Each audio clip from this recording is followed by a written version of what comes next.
வணக்கம் நேயர்களே, ஸ்ரீ குபேரன் டிவி நேயர்கள் லட்சுமணன் அன்பு வணக்கங்கள். இப்போ நம்ம பார்க்க போகிறது வார ராசி பலன் 24ஆம் தேதியிலேருந்து 30ஆம் தேதி வரை எப்படி இருக்க போகுது. ஸோ இப்போ பார்க்கும்போது எப்போதும் சொல்கிற ஒரே விஷயம்தான், லக்னத்துக்கு பாருங்கள், ராசிக்கு பார்ப்பதை விட. உதாரணம் சொல்ல போனோம்னா, மகர லக்னம் விருச்சிக ராசியாக இருந்தால் விருச்சிக ராசிக்கு பலன் பார்ப்பதை விட மகர லக்னம் வந்து மகர ராசிக்குரிய பலன் உதாரணம் சொல்கிறேன், ஓகேங்களா. ஸோ அந்த பலன்களை பார்க்கும்போது உங்களுக்கு பர்ஃபெக்டாக மேட்ச் ஆகும். அதே நேரத்தில் வந்து என்ன தசா, என்ன புத்தி, என்ன அந்தரம் நடக்குதுங்கிறதை நீங்கள் நோட் பண்ணி வச்சுட்டு அதையும் லிங்க் பண்ணி பார்க்கும்போது ரொம்ப பர்ஃபெக்டாக இருக்குன்றது தான் உண்மையான விஷயம். ஸோ இந்த வீடியோட எண்டில் டிப் ஆஃப் த வீக் இருக்குது, மறக்காமல் பாருங்கள். தனுசு ராசி. ஸோ தனுசு ராசிக்கு வந்து உங்களுக்கு ராசியாதி குரு வந்து 5ல் இருக்கிறார். ஸோ 5ல் இருக்கிற ரொம்ப நல்லது தான். ஸோ அது ஒன்றும் பெரிய ப்ராப்ளம் இல்லை, நல்ல விஷயங்கள், நல்ல ஏற்றங்கள்லாம் இருக்குது.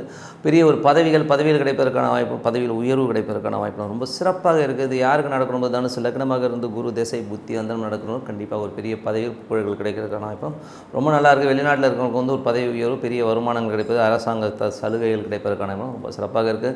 2ஆம் அதிபதி வந்து 3ல் இருக்குது. அது பார்த்திங்கன்னா சனி வந்து 2ஆம் அதிபதி 3ல் இருக்கும்போது சின்ன சின்ன கலகங்கள் ஏற்படுவதற்கான வாய்ப்பு, ரொம்ப கவனமாக இருக்கணும். ஏன்னா வந்து நமக்கு தெரியாமல் கேமரா வைக்கிறது, நம்ம ஃபோனை நோட்டுறது, ஃபோனை ரெக்கார்ட் பண்ணுறது, இந்த மாதிரி விஷயங்கள்லாம் ரொம்ப கொஞ்சம் கவனமாக இருக்கணும்.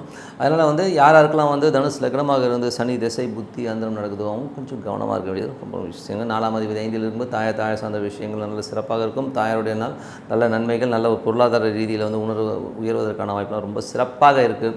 அது மட்டும் இல்லை, வீடு சார்ந்த விஷயங்கள், சொத்து சார்ந்த விஷயங்கள், நல்ல ஒரு வருமானங்கள் வருவதற்கான ரொம்ப சிறப்பாக இருக்குது. ஸோ இது யாருக்கு நடக்கணும் போது தனுசு லக்னமாக இருந்து குரு திசை புத்தி அந்தரம் நடக்கணும், கண்டிப்பாக நடப்பதற்கான வாய்ப்புலாம் ரொம்ப சிறப்பாக இருக்குது. 5லிருந்து நிறைய கிரகங்கள் இருக்கும்போது குழந்தைகளோட விஷயங்கள் நிறைய குழப்பங்களை கொடுக்கும்.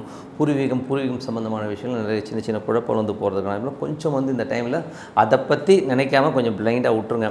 ஏன்னா குழந்தைகள் விஷயங்கள் நினச்சி ஐயோ என்ன பண்ணணும், ஏது பண்ணணும், அது பண்ணணும், இது பண்ணணும்னு சொல்லி குழம்பாதீங்க. சைலண்ட்டாக ஃப்ரீயாக விட்டுறது ரொம்ப ரொம்ப நல்லது. ஏன்னா வந்து இந்த காலகட்டத்தில் 4-5 கிரகங்கள் இருக்கும்போது கண்டிப்பாக குழப்பங்கள் வரும். அதை வச்சு கன்ஃபியூஸ் பண்ணிக்க வேண்டாங்கிறது தான் உண்மையான விஷயம். மற்றபடி வந்து பார்த்திங்கன்னா 5ஆம் அதிபதி உங்களுக்கு வந்து 7ல் இருக்குது. ஸோ இதில் வந்து காதல் சார்ந்த விஷயங்கள் ரொம்ப சிறப்பாக இருப்பதற்கான வாய்ப்பு, மற்றும் நிறைய குழப்பங்கள் இருப்பதற்கான வாய்ப்பும் நிறைய இருக்குது. யாருக்கெல்லாம் தனுசு லக்னமாக இருந்து செவ்வாய் திசை புத்தி அந்தரம் நடக்குதோ, ஸோ திருமணம் சார்ந்த விஷயங்கள், அதில் வந்து காதல் இருப்பதற்கான வாய்ப்புலாம் நிறைய இருக்குது. ஸோ குழந்தைகள் இல்லாதவர்களுக்கும் குழந்தைகள் பிறப்பதற்கான வாய்ப்பு ரொம்ப சிறப்பாக இருக்குது. ட்ரீட்மெண்ட்னால குழந்தை வரணும் அப்படின்னு எதிர்பார்த்துட்டு இருக்கவங்களுக்கு வந்து அந்த ட்ரீட்மெண்ட்டால் ஒரு குழந்தை வருவதற்கான வாய்ப்பு ரொம்ப சிறப்பாக இருக்குங்க. ஸோ 6ஆம் அதிபதி செவ்வாய், 6-11ஆம் அதிபதி செவ்வாய் வந்து சுக்கிரன் வந்து உங்களுக்கு வந்து 6ல் இருக்கும்போது வேலையில் வந்து நல்ல மாற்றங்கள், நல்ல லாபங்கள் கிடைப்பதற்கான வாய்ப்பு ரொம்ப சிறப்பாக இருக்குது. தனுசு லக்னமாக இருந்து சுக்கிர திசை புத்தி அந்த நல்ல லாபங்கள், நல்ல விஷயங்கள் கிடைப்பதற்கான விஷயங்கள் நல்லாயிருக்கு. வேலை இல்லாதவர்கள் வேலை கிடைப்பதற்கான வாய்ப்பும் ரொம்ப சிறப்பாக இருக்கும். ஸோ மூத்த சகோதரருக்கும் உங்களுக்கும் நிறைய கருத்து வேறுபாடு, டென்ஷன் வர்றதுக்கான வாய்ப்புகள் நிறைய இருக்குது. ஸோ அதை மட்டும் கொஞ்சம் கவனமாக எடுத்துக்கணும். கடன் கேட்டால் கிடைக்கும்னா கண்டிப்பாக கிடைப்பதற்கான ரொம்ப சிறப்பாக இருக்குது. மற்றபடி வந்து பார்த்திங்கன்னா 7ஆம் அதிபதியான புதன் வக்கரமாக இருக்கிறது வந்து பார்த்திங்கன்னா கொஞ்சம் கணவன் மனைவிக்கு சின்ன சின்ன ஈகோ கிளாஷஸ், ஸ்ட்ரெஸ்ஸஸ் வந்து போகும். மற்றபடி வேறு வந்து ப்ராப்ளமும் கிடையாது. 8க்கு வந்து பார்த்திங்கன்னா ஒன்றும் கிரகத்துடைய தொடர்பில் ஒன்றும் பெரிய டென்ஷனோ ஸ்ட்ரெஸ்ஸோ இந்த வாரம் இருக்க போகிறது இல்லை, ஓகேங்களா. அதனால் வந்து பிரச்சனையே இல்லை. 9ஆம் அதிபதியான சூரியன் ராகு ஒன்றா இருக்கும்போது அப்பா சார்ந்த உறவுகளாக கொஞ்சம் சின்ன சின்ன மனக்கசப்புகள், டென்ஷன் வர்றதுக்கான வாய்ப்புகள் இருக்குது. வெளிநாட்டில் இருக்கவங்க வந்து அரசு சார்ந்த துறைகளும் சரி, மேலே இருக்கவங்க கொஞ்சம் கவனமாக இருந்துக்கணும். ஸோ அதனால் டென்ஷனும் இது யாருக்கு நடக்கணும் போது தனுசு லக்னமாக இருந்து சூரிய திசை புத்தி அந்த ராகு திசை புத்தி அந்த ரொம்ப ரொம்ப கவனமாக இருக்கணுங்க. தொழில் ரீதியான விஷயம் 10ஆம் அதிபதி 5ல் இருக்கும். தொழில் ரொம்ப கவனமாக இருக்கணும். ஏன்னா தொழில் ரீதியான விஷயங்கள் சின்ன சின்ன பாதிப்புகள், சின்ன சின்ன டென்ஷன் வர்றதுக்கான வாய்ப்புகள்லாம் நிறைய இருக்குது. இது யாருக்கு மேஜராக நடக்கணும்? தனுசு லக்னமாக இருந்து புதன் திசை புத்தி அந்த கொஞ்சம் கவனமாக இருக்க வேண்டிய ஒரு காலகட்டங்கள் தாங்க. 11ஆம் அதிபதி சுக்கிரன் வந்து 6ல் இருக்கும்போது நல்ல வேலையில் வந்து நல்ல ஏற்றங்கள், நல்ல மாற்றங்கள், நல்ல ஒரு பதவி உயர்வு கிடைப்பதற்கான ரொம்ப சிறப்பாக இருக்குது. இது யாருக்கு நடக்கணும் போது தனுசு லக்னமாக வந்து சுக்கிர திசை புத்தி அந்த கண்டிப்பாக நடப்பதற்கான ரொம்ப சிறப்பாக இருக்குது. நல்ல விஷயங்கள், நல்ல மாற்றங்கள்லாம் ஏற்படணும்னா பக்தி ரொம்ப முக்கியங்க. ஸோ நம்ம வந்து டெய்லி சாப்பிட்றது எப்படி, தூங்குறது ரொம்ப முக்கியம்னு நினைக்கிறோமோ அதே மாதிரி வந்து பக்தியை வந்து நீங்கள் வழக்கத்தில் கொண்டு வாங்க. டெய்லி வந்து உங்களுக்கு பிடித்த தெய்வம் எதுவாக மனதார பிரார்த்தனை பண்ணும்போது அடுத்த லெவல் போகிறதுக்கான வாய்ப்பு ரொம்ப சிறப்பாக இருக்குது. So tip of the week என்னென்னு பார்ப்போம். ஸோ டிப் ஆஃப் த வீக்கில் வந்து நம்ம வந்து ஜாதகம். ஸோ நம்ம ஜனகால ஜாதகத்தில் சார் நான் எது பண்ணாலும் நான் எஸ்கேப் ஆகி வரணும் சார் வந்து இருக்கிறது நிறைய பேரோட கேள்வியாக இருக்கும். ஏன்னா வந்து நம்மளை காக்குகிற ஒரு விஷயம் வந்து ஜாதகத்தில் கண்டிப்பாக ஒன்று இருக்குங்க. ஸோ அது பேர் வந்து கர்ணநாதன் சொல்லுவோம். ஸோ ஒரு கர்ணநாதன் ஒரு ஜாதகத்தில் ரொம்ப மெயினான விஷயம்.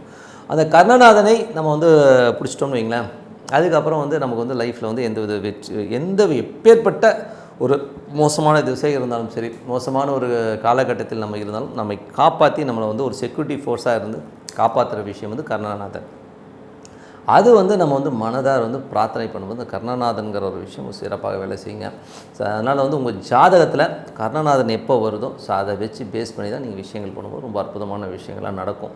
ஸோ கர்ணநாதன் எப்படி இருக்குங்கிறது வந்து உங்கள் ஜாதகத்தில் பாருங்கள். ஏன்னா வந்து அந்த கர்ணம்னு போட்டிருக்கோம். ஸோ அந்த கர்ணநாதன் வந்து சப்போஸ் வந்து ஒரு மகாலட்சுமி வரலாம். ஸோ இப்போ வந்து ஒவ்வொரு கர்ணத்துக்கும் ஒவ்வொரு இது வருதுன்னு வச்சுக்கோங்க. உங்களோட ஜாதகத்தை போய் பார்த்து போட்டு பார்த்தீங்கன்னா அதிலே இருக்கும் கர்ணன் என்னன்றது பார்த்தீங்கன்னா நீங்கள் கூகுளில் போய் கர்ணநாதன் போட்டிங்கன்னா அதே வரும். ஸோ அதனால் வந்து யார் கர்ணநாதன்றதை தெரிஞ்சுக்கிட்டு உங்கள் ஜாதக ரீதியாக உங்களுக்கும் சரி உங்கள் குடும்பத்தாருக்கும் சரி அதை வச்சுக்கிட்டு அதோடைய மூல மந்திரங்கள் உதாரணம் சொல்ல போனோம்னா இப்போது மகாலட்சுமி வந்து சில பேருக்கும் ஜேஷ்டா தேவி வந்து மூலமந்திரமாக அந்த கர்ணநாதனாக வரும். ஸோ அந்த ஜேஷ்டா தேவினா ஒன்று மகாலட்சுமி தான். மகாலட்சுமி அடுத்த இதுதான் ஜேஷ்டா தேவி. ஸோ ஜேஷ்டா தேவி வந்து ஜேஷ்டா தேவி காயத்ரி வந்து நீங்கள் வந்து மந்திரத்தை உச்சாடனம் பண்ணலாம்.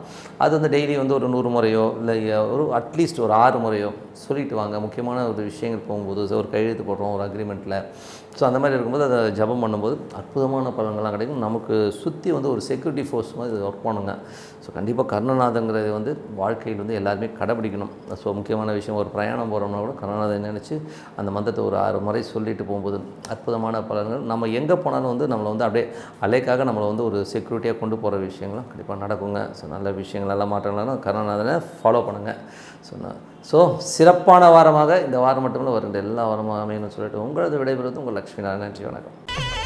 ஸ்ரீ குபேரன் டிவியை பார்த்தமைக்கு நன்றிகள். மேலும் இது போன்ற தகவல்களை தெரிந்து கொள்ள ஸ்ரீ குபேரன் டிவியை சப்ஸ்கிரைப் செய்யுங்கள். மறக்காமல் பெல் ஐக்கானை கிளிக் செய்யுங்கள்.